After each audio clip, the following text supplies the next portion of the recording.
네, 이제 시간이 되었습니다. 묵도하심으로 수요일 아침 예배를 드리도록 하겠습니다.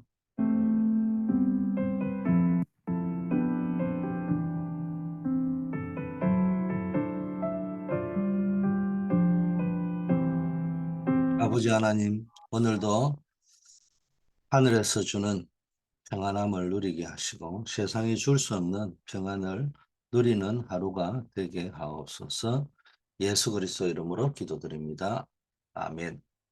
하나님 말씀 누가복음 6장 1절에서 11절 배경입니다. 5절 말씀 또 이르시되 인자는 안식일의 주인이니라 하시더라. 안식일을 범한 그리스도 이런 제목입니다.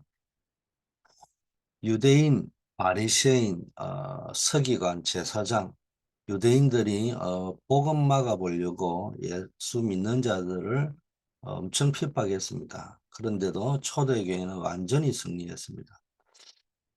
또 로마가 복음을 막으려고 했지만 오히려 바울이 로마를 복음화시켰잖아요. 어, 이만큼 복음은 능력이 있습니다. 근데 복음을 알지 못하면은 어떤 일이 벌어지느냐. 유대인들은 따라다니면서 예수님을 괴롭혔습니다. 유대인의 전통과 법에는 안식일에는 어떤 일도 하면 안 됩니다. 그런데 제자들은 안식일에 밀을 따서 비벼 먹고 예수님께서는 안식일에 손 마른 자를 고치셨습니다. 바리새인들은 이 일을 비난하고 또 고발할 증거를 찾기 위해서 예수님을 열심히 따라다녔습니다. 복음을 모르면요, 열심도 문제가 된다는 겁니다. 결국 후대는 노예, 포로, 속국, 유랑민이 되었습니다. 지금도 마찬가지예요. 지금 세계교회가 복음을 알지 못합니다. 이 말은 뭐 교회 안에 복음을 아는 사람이 있죠. 그러나 전체적인 흐름이 복음이 변질되어져 버리고 복음을 잘 알지 못하고 교회의 전통과 관습과 이런 데 매여 있단 말이에요. 그러다 보니 세계교회는 지금 급하게 문을 닫고 있습니다. 이 이유가 뭔지를 질문을 해봐야 됩니다. 열심히 부족해서 그런 거냐? 프로그램이 없어서 그러냐? 똑똑한 사람이 없어서 그러냐? 지금 전 세계 교회가 좀 다른 것에 열심히 하면 안 되는데 엉뚱한 것에 열심히 하고 있단 말이에요. 구원에 대한 감격도 없고 복음의 내용도 모르면서 열심히만 하면은 무슨 소용이 있겠습니까? 우리가 복음을 정확하게 알아야 됩니다. 지금 현장의 상황이 복음을 가진 사람이 경건의 모양은 있으나 경건의 능력을 부인한다듯이 복음의 모양은 있는데 교리도 있고 신학도 있고 다 있는데 복음의 능력만 못 누리고 있는 거예요. 이게 복음이 없다는 겁니다. 뭐 사람들이 복음이 없다 하니까요, 뭐 말이 없다는 말이 아니잖아요. 뭐가 없냐? 성삼위 하나님이 나와 함께 하시는 게 이게 복음인데 이게 안 누려지는 거예요. 여러분 신앙생활 할 때는 세 가지를 꼭 기억을 하셔야 됩니다. 예배가 얼마나 가치 있는 건지, 예배 성공에 목숨을 걸 정도, 모든 우선순위를 들 정도로 예배를 소중하게 그리고 가치 있게 여겨야 됩니다. 내 모든 삶의 답을 예배에서 답을 찾을 수 있어야 돼요. 이게 훈련이 되어야 돼요. 예배 때 모든 답을 다 찾아냅니다. 예배를 아닌 다른 데에서 자꾸 뭔가를 답을, 예배 때 답, 안 그러면 그냥 예배는 일부 보고 2부에서 뭘 자꾸 하려고 하면 안 된단 말이에요. 말씀 속에서 인도를 받고 기도 속에서 판단하고 선택하고 결정하는 연습을 계속 해봐야 됩니다. 두 번째는 24시 복음으로 행복한 사람이 되어봐야 됩니다. 이게 진짜 행복이거든요. 그럼 다른 건 따라오게 됩니다. 따라오는 응답을 받아야 진짜 응답을 누리는 겁니다. 복음 행복은 성삼위 하나님이 눈에 안 보이게 우리와 함께하는 것을 누리라는 겁니다. 자, 세 번째는 복음 누리는 기도의 비밀을 가지고 진심으로 하나님과 소통하는 삶을 살아요. 그래서 이게 묵상기도, 또 질문하고 답을 받고 하는 대화식 기도. 이걸 한번 해보시라. 이 기도할 때마다 보좌의 축복이 임하는 겁니다. 복음은요, 한마디로 말하면은 과거, 현재, 미래, 내 운명을 바꾸는 것입니다. 이 복음의 능력이 사실적으로 누려지는 여러분 되기를 바라겠습니다. 자, 아무 힘도 없는 120명의 초대교회가 도대체 어떤 것을 붙잡고 있었기 때문에, 무슨 언약을 붙잡고 있기 때문에 세계를 바꾸고 어떻게 유대인을 이기고 로마를 이길 수 있었느냐 하는 부분들을 한번 살펴보겠습니다. 첫째, 초대교회는 하나님의 절대 언약의 성취 속에 있었다. 절대 언약의 성취 속에 있었다. 현실과 전혀 맞지 않는 것처럼 보이지만 절대 언약의 성취 속에 있으면 여러분 승리할 수 있어요. 많은 사람들이 착각을 합니다. 이게 치유돼, 딴 게 치유되는. 말을 직접 하는 사람이 있고 안 하는 사람이 있고 고민을 하다 하다 털어놓는 사람도 있고 이런데요. 하나님의 말씀하고 현실하고 나하고 잘 안 맞다는 거예요. 많은 사람들이 여기에 잘 속습니다. 운동을 합니다. 운동하고 내하고 잘 안 맞아요. 그러면 그 사람 운동선수 하면 안 돼요. 운동선수를 할 거면은 자꾸 처음부터 맞지 않거든요. 계속 연습을 하고 훈련을 하다 보면 어느 날 그 운동하고 나하고 딱 맞게 돼 있습니다. 여러분이 처음부터 딱 맞을 리는 없잖아요. 그러나 하나님의 말씀 중심으로 판단하고 선택하고 결정하는 훈련을 잘 받아보면요. 말씀하고 현실하고 맞게 돼 있어요. 그럼 말씀하고 현실하고 안 맞으면은 신앙생활 하기 힘듭니다. 자, 예를 들면 성막, 광야길 가는 것 자체도 힘든데 거기다가 성막 지으라는 말이 현실에 맞습니까? 근데 가만히 생각해 보세요. 이스라엘 백성이 힘이 있어가지고 광야길을 통과한 게 아니에요. 사방에 수많은 적들이 있는데 그런데 알고 보니 하나님은 뭔가를 알고 계신 거예요. 자, 성전 재건, 바벨론에서 돌아왔잖아요. 그것도 포로 생활하다가 돌아온 겁니다.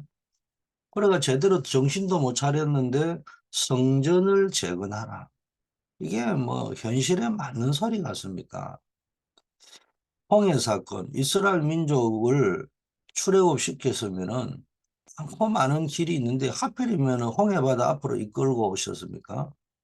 그래가지고는 건너가라. 이게 현실에 맞는 이야기 같아요. 믿음 없는 사람은 도저히 알아먹지 못합니다. 그러나 구원받은 사람은 하나님의 절대 언약의 성취가 뭔가를 아는 겁니다. 제가 볼 때는 홍해가 갈라진 기적보다 갈라진 홍해를 건너간 사람이 더 기적이에요. 여러분이라고 한번 상상을 해보세요. 여러분이 출애굽을 해가지고 홍해 앞에 섰어요. 벌벌 떨고 있습니다. 홍해, 근데 홍해가 갈라졌어요. 여러분 건너가겠어요? 나는 절대로 못 건너갈 것 같아요. 아니, 도대체 어느 역사에 바다가 갈라진 적이 있냐고요. 그럼 들어갔다가 다시 바닷물이 잠겨버리면 어떻게 되겠냐고요. 그런데 모세는 홍해 앞에서도 하나님의 절대 언약의 성취가 뭔가를 알고 또 확인하게 되었습니다. 그러나 이스라엘 민족은 그냥 막 불신하게 떠들다가 뭐 죽는 것보다 낫다고 여긴 이제 그냥 군중 심리로 그냥 휩쓸려서 홍해로 걸어 들어간 것 같아요. 그런데 거기에 딱 모세만 호렙산에서 주신 언약 그리고 뭡니까 출애굽을 하고 난 이후에 뭡니까 홍해 앞에서 모세가 기도하려 할 적에 너 뭐 하려고 하냐 했잖아요 하나님. 그래서 자세히 읽어보면은 출애굽기 14장을 보면은 홍해는 모세가 기도해가지고 갈라진 것이 아니에요. 모세는 단지 믿음으로 바라보다가 이제 기도하려고 쫙 폼 잡는데 하나님이 하시니까 그 말씀을 바로 알아들었습니다. 그게 무슨 말이냐? 절대 언약의 성취다. 우리를 구원하신 하나님이 우리를 홍해 앞에 죽이지 아니하신다. 이게 확인되었습니다. 그래서 광야길에도 모세는 믿음으로 통과하게 됐던 겁니다. 그러나 이스라엘은 막 군중심리로 갔기 때문에 막 그러다 홍해가 갈라지니까 너무 좋았기 때문에 그때는 막 최고라고 막 할렐루야 놀렐루야 했지만은 가는 데마다 조금만 문제 오면 불신앙했단 말이에요. 이게 벌써 확인을 한 사람과 확인을 못한 사람의 차이입니다. 자, 그리스도는 참 안식을 주실 수 있는 안식일의 완성자로 오셨다.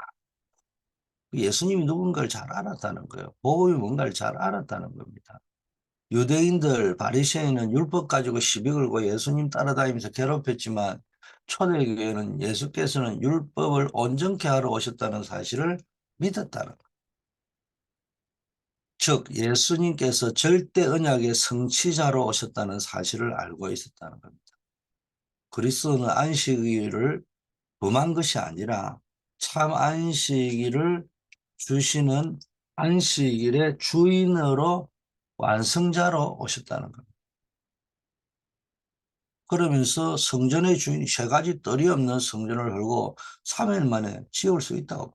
그 성전의 주인이시 그리스도가 이 모든 절대 언약을 어디에서 다 이루셨냐? 십자가에서 다 이루셨습니다.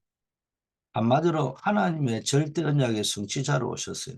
창세기 3장 15절, 이사야 7장 14절에 절대 언약을 성취할 참 완성자로 오신 겁니다. 율법의 완성자로 오신 겁니다. 그렇기 때문에 당연히 그리스도의 언약 속에 있으면은 승리할 수밖에 없습니다. 그래서 여러분들도 빨리 현실하고 말씀하고 안 맞는 그 속에 있으면 안 돼요. 빨리 그럴 때일수록 계속 집중해가지고 말씀하고 현실하고 딱 맞게 만들어 들어가요. 이때부터 그리스도의 언약을 가지고 모든 걸 판단하고 선택하고 결정하는 훈련을 하셔야 됩니다.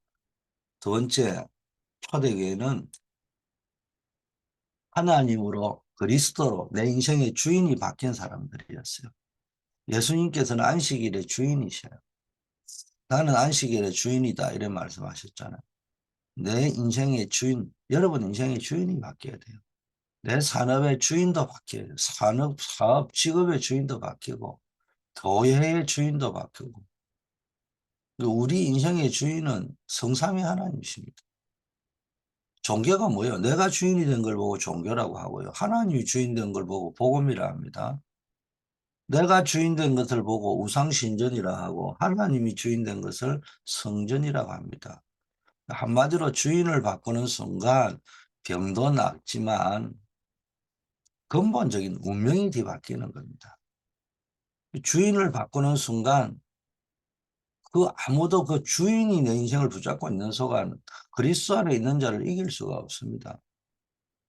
그래서 생명운동은 율법운동, 종교운동을 완전히 이길 수 있는 겁니다. 바리새인들은 이 제도에 빠져가지고요. 본질, 내용은 다 놓쳐버리고 껍데기만 붙잡고 있단 말이에요. 언약의 계짝만 붙잡고 있는 거지 언약을 다 놓쳐버렸잖아요. 그 블레셋과 전쟁하러 갈 때 뭐 했습니까?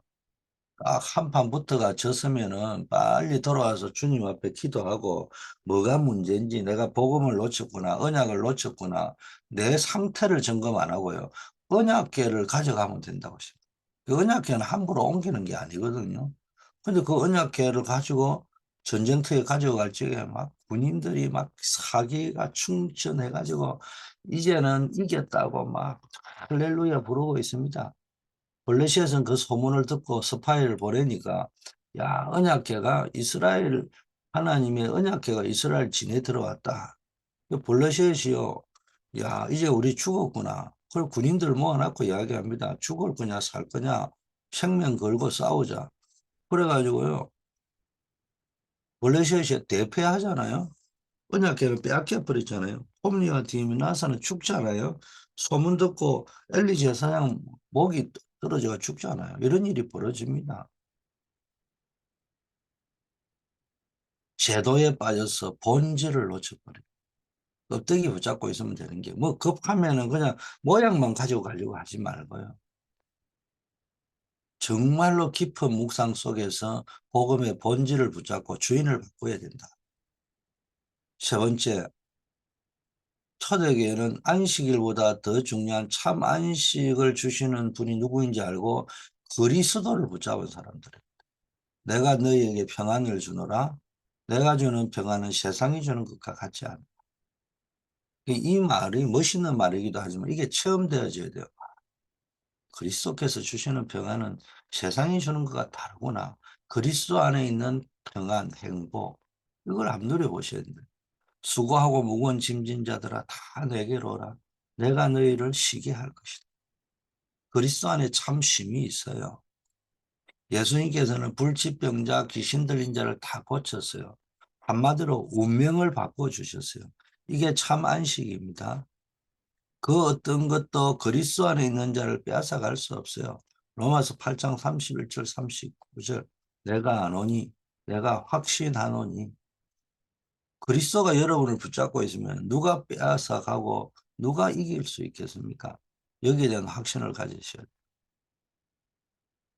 자, 결론입니다. 이 안식일의 주인 되신 그리스도 하나님께서는 이 안식일을 주일로 바꾸셨죠. 부활하신 그리스도가 눈에 보이지 않게 보좌에 앉아서 우리와 함께 하십니다. 이 부활하셨다는 말은 지금도 나와 함께 하신다는 말이에요. 지금도 보좌에 앉아가지고 우리와 함께 하신다는 말이거든요. 그래서 여러분이 예배의 축복, 공동체 예배, 모이는 예배, 이 축복을 누려야 됩니다. 주일에 함께 모여가지고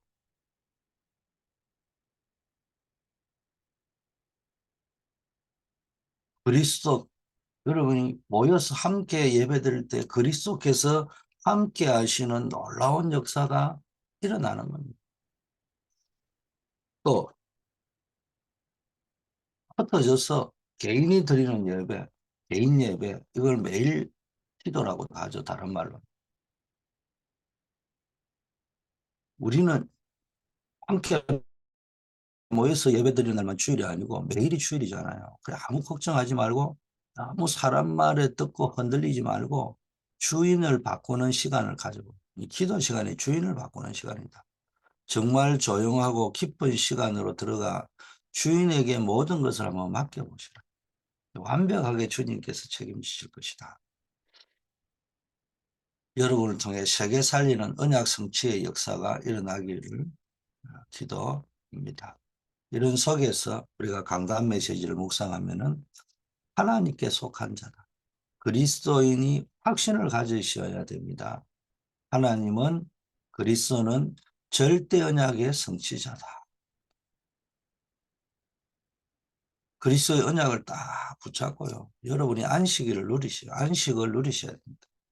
자, 확신이 없으면은 사단의 집중 공격 대상이 되는 거예요. 타겟이 딱 되어버립니다. 그래서 여러분이 사단의 타겟 사정권 속에 들어오면 안 되는 거예요. 그러려면 여러분의 영적 상태가요. 그 확신이 없으면은 염려가 찾아 이러다 보면은 혼란이 찾아오고 혼돈이 찾아오고 세계관이 혼란이 와버립니다. 세계관이 혼돈이 와버려요. 세상 보는 눈이 달라져 버려요. 복음의 눈으로 봐야 되는데 자꾸 종교의 눈으로 봅니다. 하나님의 눈으로 봐야 되는데 세계를 사람의 눈으로 봅니다. 그래서 사람의 말, 또 사람에게 인정받는 거, 세상 관심 이런 데 빠져버립니다. 그리고 세상 관심 여기에 갈급해집니다. 가치관이 흔들려 버립니다. 이러다 보면 영적 침체에 빠집니다. 영적 침체에 빠져가 못 빠져나오는 거예요. 특징 나만 홀로 남았다. 영적 침체에 빠진 사람의 특징 이 엘리야 증후군 빠진 사람 보세요. 우상 숭배하는데 나만 홀로 남았다.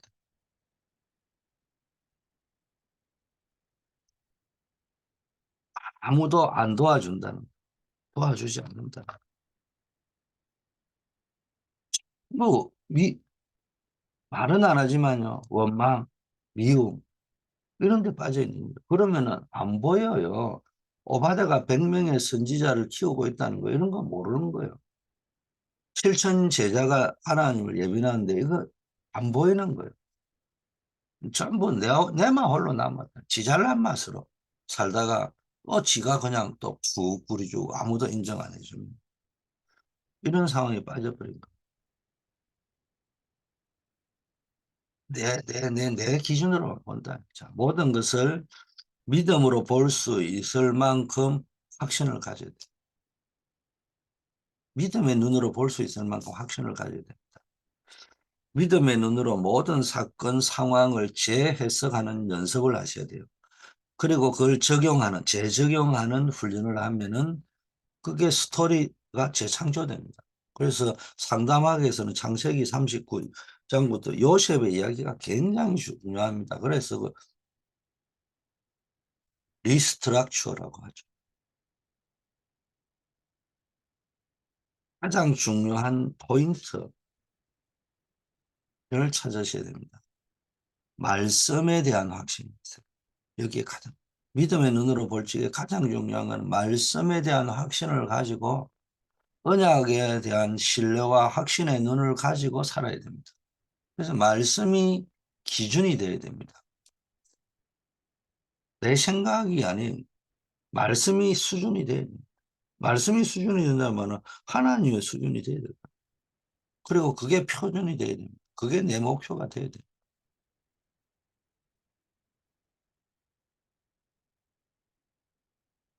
그러면서 뭡니까?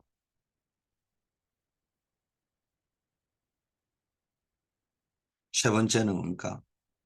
하나님의 사랑에 대한 확신을 가지고 하나님은 조건 없는 사랑, 무조건적인 사랑을 주셨어요.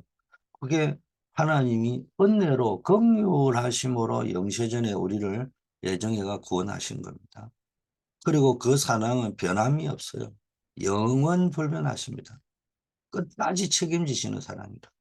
그래서 여러분 로마서 8장 1절 31절 30 내가 확신하노니 적신이나 기근이나 환난이나 핍박이나 그 어떤 것도 우리를 사랑하시는 하나님의 사랑에서 끊을 자가 없다. 로마서 5장 8절 우리가 여전히 아직 죄인 되었을 때 그리스도께서 십자가에서 죽으심으로 우리를 향한 하나님의 사랑을 확정하셨다. 데몬스트레이션 하셨다는 것. 요한복음 3장 16절에서 하나님이 세상을 이처럼 사랑하사 독생자를 주셨는데 이는 저를 믿는 자마다 멸망치 않고 영생을 얻게 하려 하십니다. 이런 말씀하셨습니다.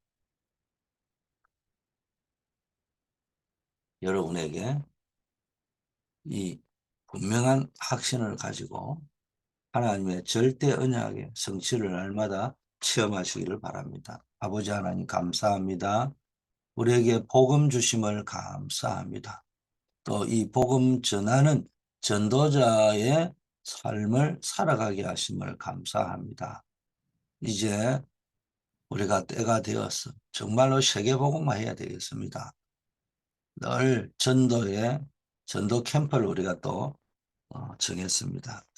아버지가 10월 22일을 두고 가을 전도 캠프를 정했는데 모든 교구 기관에서 현장을 분석하고 또 사람을 분석하고 어, 디데이를 정하고 아버지의 팀을 정하고 나갈 때 흑암이 완전히 무너지게 하시고 예비된 영혼과의 만남의 축복이 있게 하시고 우리 캠프에 진심으로 참여할 수 있도록 은혜를 나리워 주시옵소서.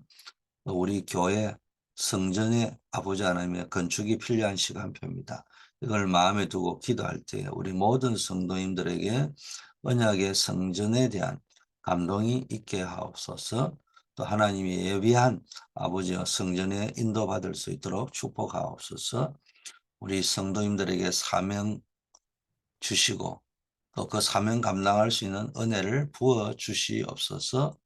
역사에 그리스도의 발자취를 남기는 작품을 남기는 언약적 작품을 남기는 복음과 전도 선교 부대와 제자의 작품을 남기는 삶이 되게 하옵소서. 오늘 237 언약을 붙잡고 수요 예배를 드리는 날입니다. 아버지 하나님, 우리가 예배로 모이기 전에 먼저 전도 현장과 선거 현장, 우리 선교사님 또 선교 기관들을 놓고 기도합니다.